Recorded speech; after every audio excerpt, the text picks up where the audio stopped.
So, you know how everyone has that one friend who, after one trip abroad, suddenly becomes a global citizen? They start every story with, well, when I was in Bali, and they exclusively drink coffee sourced from a single artisanal bean handpicked by monks on a Tuesday. I love that friend. We all need that friend. But what happens when the places that create these life-changing, story-starting experiences suddenly can't? It's 2025. And some of the world's most breathtaking destinations are facing a crisis that's more than just a bad Yelp review. We're talking about places that are the very definition of escape. Bhutan, the Maldives, Nepal, Pakistan, Sri Lanka. These aren't just dots on a map, they're the backdrops to our dreams, the settings for our most epic travel stories. But right now, the silence in their valleys and on their beaches is deafening. The vibrant markets are a little less vibrant. The trails are a little less trodden. It's a complex story, a tangled web of geopolitics, climate change, and economic policies that have all conspired to hit the pause button on tourism. And this isn't just about our vacation plans getting messed up. This is about entire economies built on the promise of a warm welcome. It's about the livelihoods of millions of people, from the Sherpa guiding you up a mountain to the chef perfecting a local dish just for you. So today we're going to unpack this. We're going to look at what's really happening in these beautiful countries, why the crowds have thinned, and what it means for all of us, whether we're seasoned travelers or just armchair adventurers. Let's get into it. Let's start with Bhutan, the land of the Thunder Dragon. This place is basically the VIP lounge of countries. It's famous for gross national happiness, which is a fantastic concept. Instead of just measuring money, they measure joy. Imagine if your bank statement also had a section for moments of pure, unadulterated bliss. I'd be in spiritual debt, but it's a beautiful idea. For decades, Bhutan protected this idea with a high-value, low-volume tourism policy. It was exclusive, it was expensive, and it worked. It kept the culture pristine and the environment untouched. It was the ultimate flex. We're so amazing, we're going to charge you just to breathe our air. The centerpiece of this policy was the Sustainable Development Fee, or SDF. Think of it as a cover charge for entering Club Earth's most serene corner. For years, it was a reasonable price for a life-changing experience. But then, after the pandemic, they decided to crank it up. The fee skyrocketed, and suddenly visiting Bhutan went from a dream trip to a maybe if I win the lottery and sell a kidney kind of trip. The idea was to attract only the wealthiest tourists, the ones who wouldn't leave a footprint. But it turns out even rich people like a good deal. The policy that was meant to be a shield became a wall. Now you see the consequences. The numbers didn't just dip, they plummeted. We're talking about a nosedive that would make a stunt pilot nervous. The once bustling town of Paro, the gateway to the famous Tiger's Nest Monastery, feels different. The guides who spent years learning history, botany, and the art of storytelling are finding themselves with no stories to tell, at least not to visitors. Hotels that were booked solid a year in advance are now echoing with emptiness. The very mechanism designed to fund conservation and preserve culture is now starving them of the necessary resources. The irony is painful. Bhutan wanted to protect its unique identity from the ravages of mass tourism, a noble goal we can all get behind. But in doing so, they might have isolated themselves too much. It's like trying to protect a beautiful, rare flower by putting it in a vacuum-sealed box. Yes, it's safe from the outside world, but it also can't breathe. The challenge for Bhutan in 2025 is finding that delicate balance, the sweet spot between preservation and participation. How do you keep the magic alive without locking the door to the kingdom? All right, now let's fly over to the Maldives. If Bhutan is the serene mountain monastery, the Maldives is the planet's ultimate beach party. It's the screensaver that became a country. Just saying the name Maldives makes you feel more relaxed and probably a little more attractive. For years, its business model was simple and brilliant: sun, sand, and luxurious seclusion. It was the go-to destination for honeymoons, anniversaries, or just for when you needed to post an Instagram story that would make all your exes deeply regret their life choices. But in 2025, the turquoise waters are a little troubled. The problems are coming from multiple directions, like a perfect storm in paradise. First, geopolitics. The new government made some, let's say, spicy comments about its neighbors, particularly India, which historically has been a huge source of its tourists. It turns out that when you publicly diss one of the world's biggest populations, they might just decide to take their vacation money elsewhere. It's like a restaurant owner insulting his best customers and then wondering why the tables are empty. Social media campaigns like #BoycottMaldives went viral, and the effect was immediate and severe. Then there's the elephant in the room, or rather, the rising sea level in the bungalow. Climate change isn't a theoretical debate in the Maldives, it's an existential threat. News about coral bleaching, coastal erosion, and the long-term viability of the islands themselves has started to make some travelers think twice. It's a strange feeling booking a luxury vacation to a place that scientists warn might not exist in a few decades. It adds a layer of anxiety to what's supposed to be a stress-free escape. People are starting to wonder if their dream vacation is contributing to the nightmare scenario. The fallout is hitting the heart of the Maldivian economy. This is a nation where tourism isn't just a sector, it's everything. It employs a massive portion of the workforce. When bookings drop, it's not just the resort owners who feel it, it's the boat captains, the dive instructors, the chefs, the cleaning staff, the local artisans. It's a chain reaction that ripples through the entire society. The Maldives is now grappling with a difficult reality, the very things that made it a paradise. Its delicate beauty and its location are now the sources of its greatest vulnerability. From the lowest lying country on earth, let's go to the highest. Welcome to Nepal, the roof of the world. This is where adventure gets its capital A. It's the home of Mount Everest, of Sherpas with superhuman strength, of ancient temples in Kathmandu.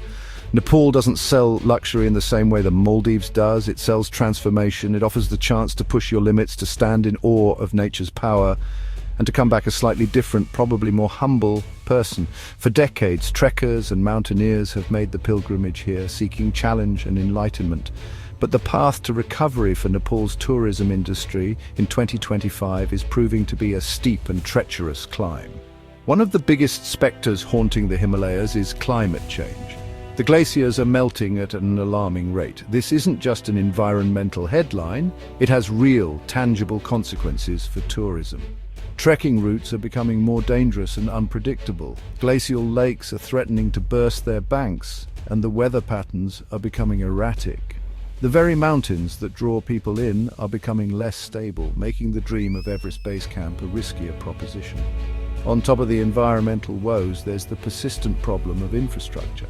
Nepal has faced its share of tragedies, including the devastating 2015 earthquake. While the spirit of the Nepali people is unbreakable, rebuilding has been slow. Roads to key trekking areas can be unreliable, and services outside the main tourist hubs are still catching up. Add to this the geopolitical instability in the wider region, which makes long-haul travelers a bit jittery. When there's turbulence in neighboring countries, even a peaceful nation like Nepal can feel the tremors, causing potential visitors to hesitate and choose destinations that feel safer or easier to access. This decline hits Nepal at its very core. In the remote mountain villages of the Khumbu Valley and the Annapurna region, tourism is the primary source of income. Every trekker who passes through supports a chain of local businesses: the tea house owner, the porter carrying the gear, the farmer growing the vegetables for the dal bhat. When the trekkers don't come, the income dries up. This forces many to leave their ancestral homes in search of work in the cities or abroad, threatening the unique mountain cultures that are, in themselves, a major draw for visitors. Nepal is fighting a battle on multiple fronts to keep its trails open and its communities thriving. Now, let's talk about a country that might be one of the world's best-kept secrets: Pakistan. When you think of Pakistan, your mind might not immediately jump to tourism, and that's precisely the problem. But let me tell you, this place is breathtaking. We're talking about some of the most dramatic mountain scenery on the planet in the Karakoram range, home to K2. We're talking about ancient Mughal architecture that rivals anything you'll see in India, vibrant cultures, and a level of hospitality that is legendary. For a brief period, Pakistan was emerging as the next big thing for adventure travel, but in 2025, that beautiful emergence has been put on an indefinite hold. The primary reason is something Pakistan has struggled with for years: the perception of security. A series of incidents, coupled with ongoing regional tensions, has led to a slew of updated travel advisories from Western governments. These advisories are like a kill switch for tourism. They don't just recommend caution, they often invalidate travel insurance, making it a non-starter for most tour operators and independent travelers. No matter how beautiful your country is, if people's insurance won't cover them, they're not coming. The impact was swift and brutal. International tour companies that had started to build exciting itineraries in the northern areas of Gilgit-Baltistan had to cancel entire seasons' worth of bookings. The phones in the small family-run guest houses in the Hunza Valley stopped ringing. The promise of a tourism boom, which was supposed to bring much-needed foreign currency and create jobs in remote regions, evaporated almost overnight. It's a frustrating cycle. The country needs tourism to improve its economy and international image, but it can't get the tourists because of its image. This is the tragedy for Pakistan's tourism. The people on the ground, the drivers, the guides, the hoteliers, are some of the most welcoming you will ever meet. They are desperate to share the beauty of their homeland and to counter the headlines with genuine human connection. The potential is immense. This is a country with the landscapes of Switzerland, the history of Rome, and the hospitality of a loving grandparent. But for now, all that potential is on standby, waiting for the geopolitical clouds to clear, and for the world to see past the advisories and recognize the incredible destination that's waiting to be discovered. Finally, let's look at Sri Lanka, the pearl of the Indian Ocean. This island has everything. Seriously, it's like the gods couldn't decide what kind of paradise to make, so they just threw it all onto one island. You want stunning beaches? Check. You want lush tea plantations rolling over misty hills? Check. How about ancient cities, incredible wildlife, and some of the most delicious food on the planet? Check, check, and check. For a long time, Sri Lanka was on a roll, becoming one of the world's most beloved travel destinations. It was the comeback kid, rising from the ashes of civil war to welcome the world with open arms. But recently, that comeback story has hit a brutal series of roadblocks. The country has been rocked by a devastating one-two punch of political instability and a severe economic crisis. We all saw the headlines: massive protests, fuel shortages, power cuts, and political turmoil. When people are queuing for days just to get petrol, it's very difficult to run a tourism industry that relies on, tourist vans being able to get from the airport to the hotel. The basic infrastructure that travelers take for granted was suddenly unreliable. This created a major crisis of confidence. Even as the immediate political situation has stabilized somewhat, the reputational damage lingers. Travelers, especially those planning family vacations, are cautious. They read about the economic hardships and worry about safety and reliability. They wonder if the power will stay on at their hotel or if their tour will be cancelled due to a fuel shortage. These aren't the kinds of concerns you want to have when you're planning a relaxing getaway. The image of a serene island paradise was replaced by images of unrest and uncertainty. The people of Sri Lanka are incredibly resilient, but this has been a body blow. The tourism industry is a vital lifeline for hundreds of thousands of Sri Lankans. From the surfer giving lessons in Arugam Bay to the tea picker in Nuwara Eliya, whose job is supported by plantation tours, the impact is widespread. The beautiful hotels are there, the stunning landscapes haven't gone anywhere, and the smiles of the people are as warm as ever.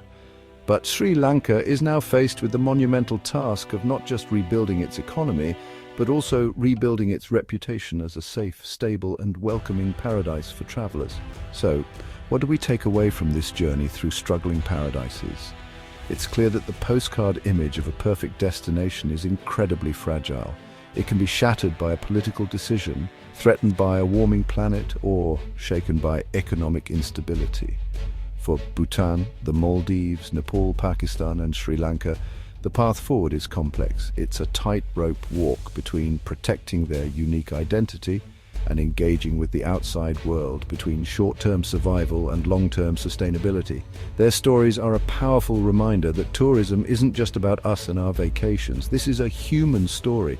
It's about the millions of people whose livelihoods are woven into the fabric of travel. Their future depends on finding solutions. Maybe it's Bhutan recalibrating its fees, the Maldives investing in diplomatic and environmental resilience, or Nepal and Pakistan finding ways to build confidence and better infrastructure. As travelers and global citizens, we have a role to play too. It's about being more conscious of where we go and how we travel, understanding the challenges these places face and supporting them responsibly when we can. Ultimately, travel is about connection. It's about bridging divides and fostering understanding between cultures. The struggles of these nations are a loss for all of us because it means fewer opportunities for that connection. Our hope here at Adventure Await is that these incredible destinations find their footing again. We hope that their trails will once again be filled with respectful adventurers, their beaches with joyful families, and their economies with the promise of a brighter future. Because a world with fewer places to explore is a smaller, poorer world for everyone.